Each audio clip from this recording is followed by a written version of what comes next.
ভেঙে ফেলে কর রেলপাট রক্ত জমাট শীতল বোঝার ভাষণ বেদি ওরে ও তরুণ ঈশান ওরে ও তরুণ ঈশান বাজা তোর ভোলায় বিষান ধ্বংস নিশান রুক প্রাচীর প্রাচীর ভেদি তারা রইল কপাট তারা রইল কপাট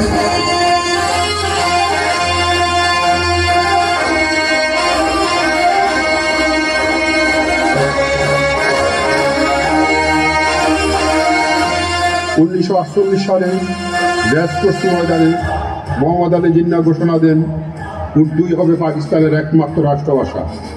কিন্তু পূর্ব বাংলার জনগণ তার প্রতিবাদ করে এবং পরে বাংলা ভাষার সমমর্যাদার জন্য ধীরে ধীরে উত্তাল হয়ে উঠে পুরো পূর্ব বাংলা।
1970 সেই হাত দিয়ে জেনারেল নিয়াজি যখন আত্মসমর্পণের দলিলে স্বাক্ষর করেছেন তখন অনুভব করা যাচ্ছে তার হৃদয়ের স্পন্দন এবং মিথ্যার পরাজয়। পাকিস্তানি সেনারা স্তব্ধবাদ, তাদের চোখ নতমুখী, আঙ্গুল আসাদ, চতুর্দিকে টান টান উত্তেজনা।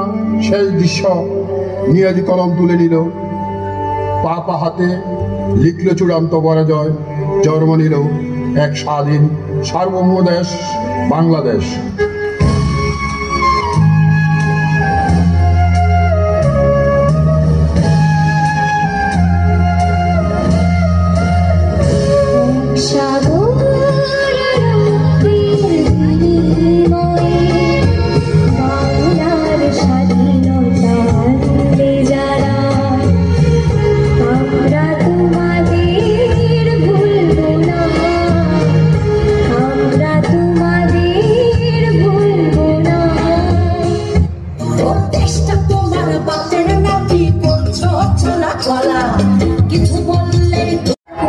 গুলি